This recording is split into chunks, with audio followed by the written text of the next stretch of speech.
¿Quieres transformar tu cuerpo y tu vida en tan solo 28 días? ¿Te gustaría desintoxicar tu cuerpo, perder grasa, tonificar tu músculo, tener más energía y controlar tu ansiedad? Tenemos un programa para ti. Con BioDetox puedes perder entre 6 y 12 kilos con más de 15 programas personalizados. Además, contarás con un servicio de acompañamiento personalizado en cada paso. Empieza hoy a recuperar tu bienestar. Encuéntranos en Instagram en BioDetoxCDMX y mándanos un mensaje directo para darte un descuento especial. Ecobici y HSBC, la red con más de 22 millones de viajes en 2024 y muy pronto más cerca de ti, presenta Expansión Daily, lo que hay que saber. Aduanas frena cerca de 3,000 intentos de huachicol fiscal en 8 meses. También Hernán Bermúdez fue detenido en Paraguay y el suicidio en adolescentes en México es un problema cada vez más frecuente. Es lunes 15 de septiembre, yo soy Gonzalo Soto y esto es Expansión Daily. Esto es Expansión Daily, lo que hay que saber. Lo importante del día con los editores de Expansión. Expansión Daily, lo que hay que saber. Bienvenidos. Bienvenidos y bienvenidas a un episodio más de Expansión Daily. Suscríbanse a este podcast para que no se pierda ninguno de nuestros episodios. Hoy está conmigo Mara Echeverría, reportera de Empresas en Expansión. Mara, 15 de septiembre, hay que cerrar temprano el changarro porque hay que ir a dar el grito. Hay que ir a la pozoliza, así que hay que apurarnos hoy, Gonzalo. Eso es lo único que podemos decir. Yo se voy a revelar algo muy interesante de Mara, y es que pues, su mamá, cuentan las leyendas urbanas, es una de las mejores cocineras de antojitos mexicanos de esta ciudad. ¿Es correcto o no, Mara? Es correcto. Los mejores chiles en nogada, si no los han probado con mi mamá, los invito a que nos escriban. Mejores que los de muchos restaurantes, ¿eh? La verdad. Comprobado. Te lo creo 100%. Y bueno, después de este pequeño comercial, les agradecemos muchísimo a quienes fueron a la Expansión CEO Summit y también aún más a quienes como Shari nos escribieron diciendo que fue un gran evento. Nos contó que, tal cual cito, me llevo todas las experiencias y consejos de los ponentes, y terminar con el gran Jorge Valdano. Las risas no faltaron, una extraordinaria plática, la verdad, la de este exfutbolista, exdirectivo del Real Madrid. Y bueno, no los pude saludar, estaban ocupadísimos, pero fue un placer conocerlos y disfrutar del evento. Tú no te preocupes, tú acércate, nos saludamos y no pasa absolutamente nada. Shari, muchas gracias por haber acudido a este summit. Y bueno, si no pudieron ir, les dejamos las ligas de los paneles en la descripción de este episodio. La verdad es que tuvimos una extraordinaria charla con el secretario de Hacienda, también con la secretaria de Turismo, acerca de la importancia económica de la Copa del Mundo, sobre la reforma laboral de las 40 horas, liderazgo en grandes empresas o en equipos formados con gente de muchas generaciones, algo que es cada vez más frecuente. En fin, échenle el ojo. Pero bueno, vámonos ya con la primera nota, porque en solamente 8 meses la administración federal se topó con el llamado huachicol fiscal, una práctica que se ha convertido en un negocio paralelo del contrabando físico.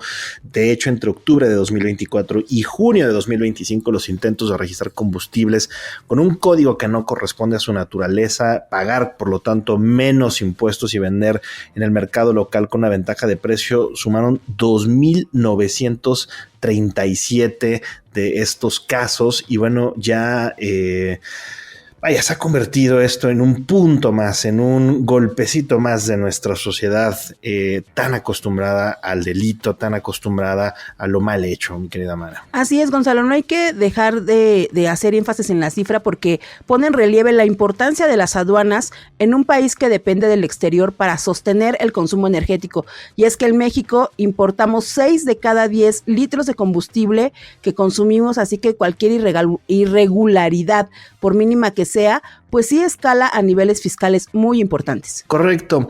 El gobierno actual, como les contaba, ya decomisó 70 millones de litros de hidrocarburos, más de lo que se logró en todo el sexenio de Andrés Manuel López Obrador, cuando se decomisaron 46 millones. Esto es una diferencia que muestra un viraje importante en la estrategia de seguridad y que ahora incluye más controles, más decomisos y desde luego presión sobre las cadenas de importación. Aún así, Mara, en la industria nadie da por ganado el terreno y una fuente del sector recordó que el problema no se limita a los papeles en la aduana. Existe una gran red de corrupción desde hace muchos años que ha permitido la importación, ingreso, uso de puertos, descarga, transportación de gasolina y diésel en el país. Es más, hace unos años recuerdo que se dio a conocer que incluso la propia petrolera, que propio Pemex registraba como gasolina agua. O sea, a boca de pozo. Entonces, es un sector al que le hace falta, insisto, mucha vigilancia. Hay que tener en cuenta, Gonzalo, que pues esto es posible que ocurra todo este pues fallo en el sistema, porque hay una red de huachicol fiscal en la que figuran empresarios, funcionarios políticos, miembros de las Fuerzas Armadas, lo que pues es importante para darle fuerza a esta red de huachicol. Y bueno, recordemos que la semana pasada incluso mencionamos que en este tema del huachicol y en este tema de la criminalidad, hasta la Marina, que tradicionalmente había sido una de las corporaciones más reputadas y menos señaladas por ligas con la delincuencia, salió manchada por este tipo de asuntos. Y bueno, la autoridad está buscando de nuevo vigilar este mercado que es tan dinámico y en el que siempre hay actores nuevos que entran y salen de la importación, no siempre con los mismos estándares. En fin, muy complicado el tema, Mara. Pero bueno, hablando de temas criminales, resulta que Hernán Bermúdez Requena, líder de la Barredora, fue detenido en Paraguay. Recordemos que Hernán Bermúdez encabezó la seguridad de Tabasco durante el mandato de Adán Augusto López, actual líder de Morena en el Senado. Omar García Harfuch, el secretario de Seguridad Ciudadana Federal, informó que Hernán Bermúdez cuenta en México con una orden de aprehensión por los delitos de asociación delictuosa, extorsión y secuestro express. Justo cuando parecía que Adán Augusto se empezaba, digamos, a sacudir un poquitito este tema, bueno, pues viene la detención. Es toda una caja de Pandora esto, Gonzalo. De acuerdo con información oficial, la Unidad de Inteligencia Financiera y el Centro Nacional de Inteligencia fueron fundamentales para hallar al exfuncionario mexicano, pues que aparte durante décadas y por intervalos se encargó de tareas de seguridad a nivel estatal y pues fue encumbrado como secretario hasta el gobierno morenista de Adán Augusto, como bien tú comentabas, sí, quien más tarde pues se fue para formar parte del gabinete del expresidente López Obrador. Correcto. A Hernán Bermúdez Requena se le atribuye el crecimiento exponencial del cártel Jalisco Nueva Generación allá en Tabasco, la tierra natal del expresidente López Obrador, y de la que fuera su célula criminal, la Barredora, antes de que ambos grupos entraran en una disputa extremadamente violenta. Bueno, también se le achaca a este exfuncionario el crecimiento de la extorsión, el huachicoleo, el narcotráfico, lo que llevó a algunas ciudades del estado a colocarse en 2024 entre los primeros lugares de inseguridad a nivel nacional.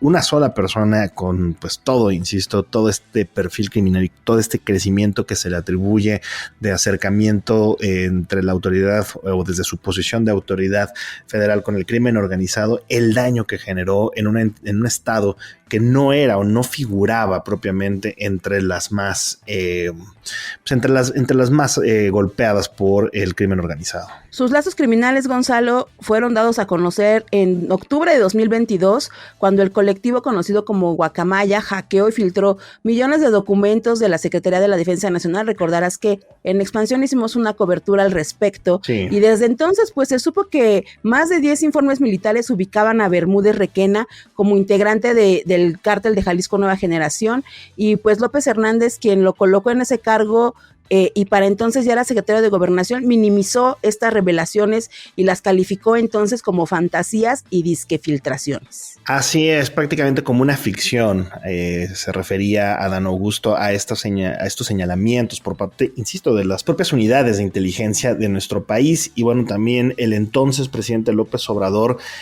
consideró que los señalamientos contra Adán Augusto por poner a Hernán Bermúdez al frente de la seguridad eran parte de los ataques de los conservadores.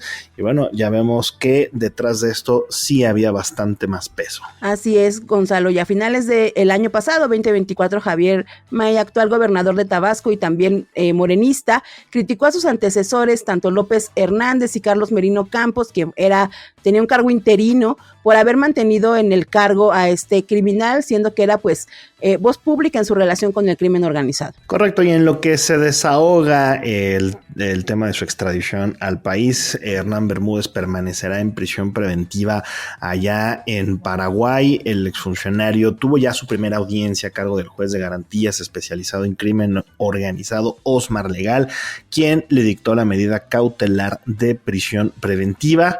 Y bueno, durante la audiencia también el juez le informó al imputado la posibilidad de optar por un trámite simple de extradición, algo que ya rechazó la defensa. Entonces, pues nos iremos al proceso más extenso para que Hernán Bermúdez llegue a nuestro país. Será pues un máximo de 60 días, deben presentarse varios documentos. Sin embargo, pues ya hasta la presidenta Claudia Sheinbaum agradeció en sus redes sociales al gobierno de Paraguay por la colaboración en el arresto de este personaje. Pero bueno, vámonos ahora con un tema muy delicado, y es que el suicidio en adolescentes en México se ha convertido en algo más frecuente.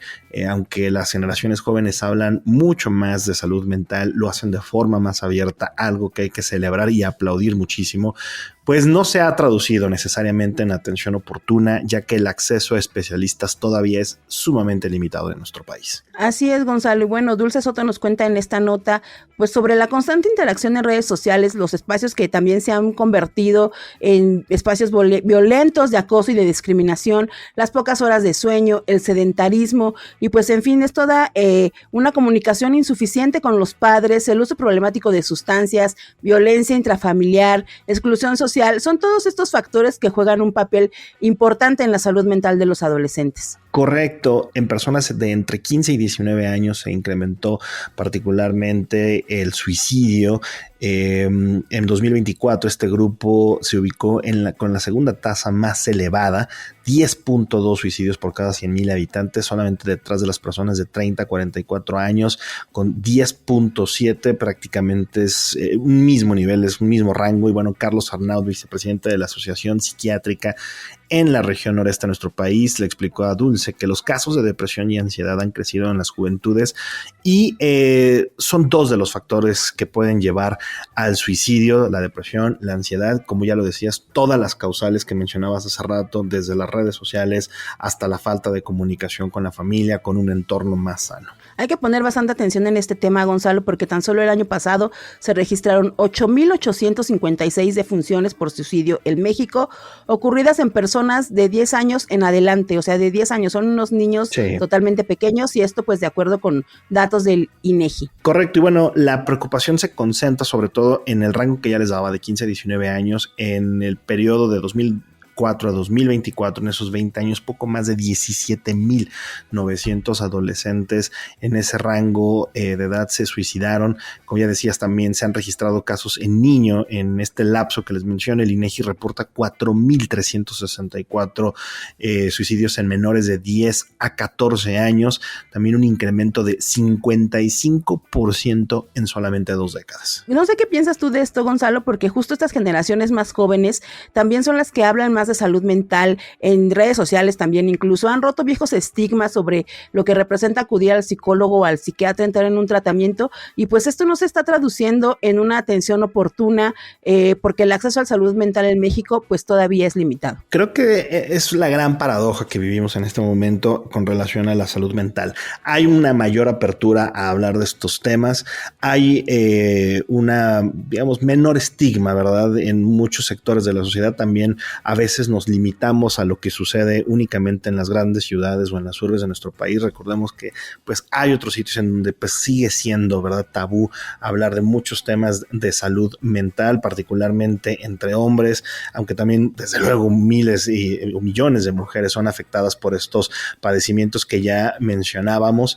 Y bueno, hay una cosa que también aquí se ha sumado, me parece, al problema, y es que el uso de chatbots sí puede ayudar a algunos pacientes, sin embargo, hay otros que pueden presentar algunos trastornos psicóticos o con ideaciones suicidas que, pues más que ayudar, la IA o la tecnología se convierte en una opción poco recomendable. Así es, Gonzalo, y pues hay que tener en cuenta que la IA no es una opción segura y siempre hay que acudir con un especialista. Eso me parece que es la clave. Antes que cualquier otra cosa, siempre hay que hacer una evaluación correcta y continuar con este cambio, ¿verdad? En la forma en la que nos acercamos o nos aproximamos a la salud mental, principalmente, insisto, en estos jóvenes.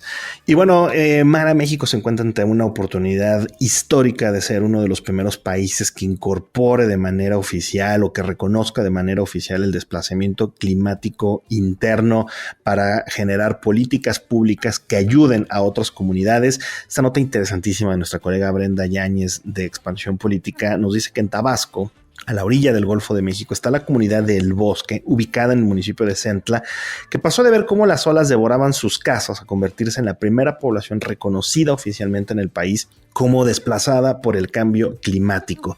Que este reconocimiento, que parece muy simple, abre las puertas a una infinidad de posibilidades, todas para mejorar las políticas públicas que tenemos con relación al cambio climático. Claro, y aparte de todo, pues lo primero es que buscan que su experiencia sirva para forjar la primera política pública nacional sobre desplazamiento climático y hacer justicia para otras comunidades que, como ellos, pueden perder todo lo que tienen, todo, Gonzalo, ante los efectos naturales como el calentamiento global. Correcto, sabemos de muchas historias a nivel internacional, sabemos de algunas islas del Pacífico, por ejemplo, Vanuatu, Fiji, que han ido a la ONU tal cual a decir, nosotros vamos a ser los primeros en desaparecer como países, como naciones, y tenemos que saber qué hacer, a dónde nos vamos a ir, quién nos va a recibir, esta que es nuestra casa va a desaparecer por los efectos del cambio climático. Y bueno, nuestro país no está exento de ello. Lo hemos platicado en varias ocasiones cuando hablamos de desastres naturales. Y bueno, aquí comunidades como esta en Tabasco y otras más, pues pasarán a ser parte importante de la formación de nuevas políticas que reconozcan la posibilidad del gobierno de distribuir mejor los recursos, de hacer una mejor planeación y sobre todo tomar cartas en el asunto ya lo más que se pueda. Así es, Gonzalo, y pues bueno, por lo pronto los pobladores de esta comunidad junto a organizaciones de la sociedad civil como Greenpeace y Nuestro Futuro ya presentaron una propuesta comunitaria para atender y prevenir el desplazamiento que, según el Banco Mundial, puede llevar a que 3 millones de personas dejen sus hogares en México hacia 2050. Correcto. Y bueno, vámonos con una nota positiva para cerrar esta jornada muy patriótica. Aunque a veces parezca, no todo está perdido. Bueno, la sociedad del cuidado es una herramienta para el desarrollo, es lo que dice ONU Mujeres en una entrevista muy interesante que pueden encontrar en expansión.mx. La realizó nuestra colega Fernanda Hernández a María Noel Baeza, directora regional de ONU Mujeres para las Américas y el Caribe, quien puso nuevamente en el centro el tema del desarrollo sostenible en el cuidado de las personas y también en el cuidado del planeta.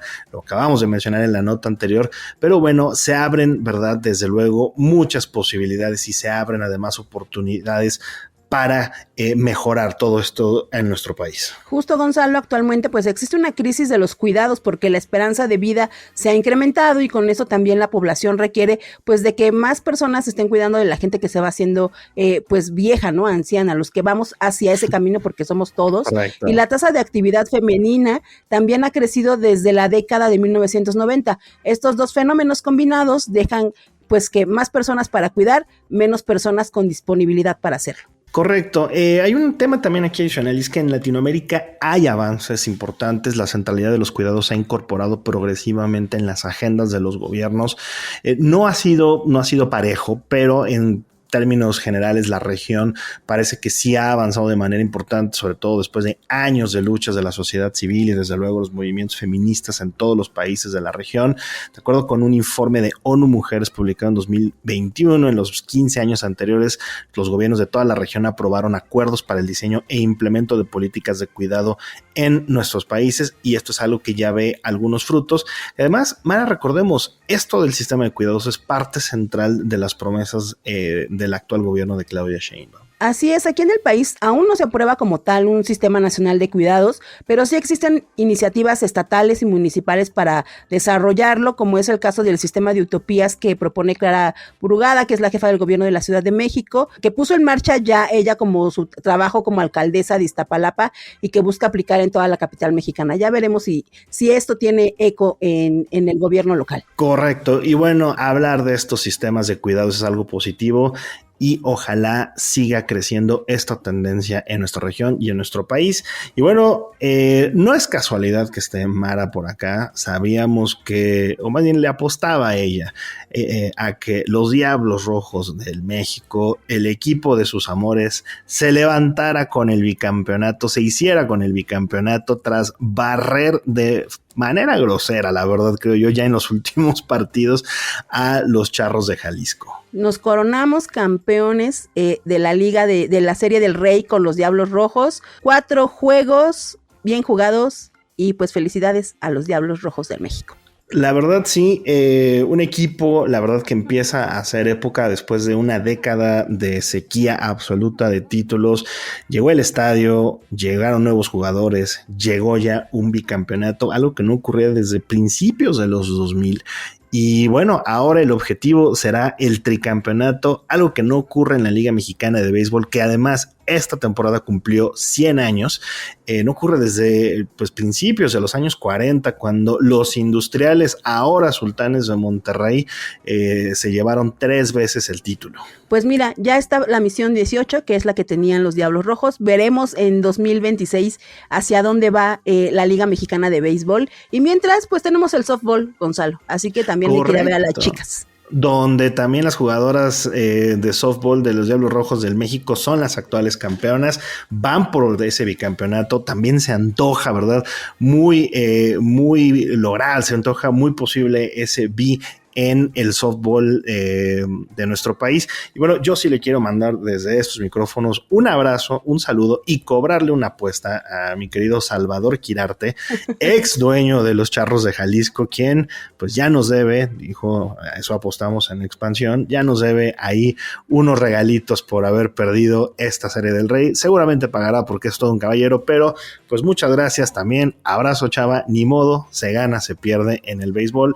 Muchas gracias, Mara, también por habernos acompañado en este episodio de arranque de semana muy particular, muy patriótica. Pues vámonos a comer pozole, Gonzalo, y los esperamos en nuestros canales digitales expansión.mx y nuestras redes sociales. Al rato te caigo, ya saben, @expansiónmx, y bueno, nos escuchamos mañana.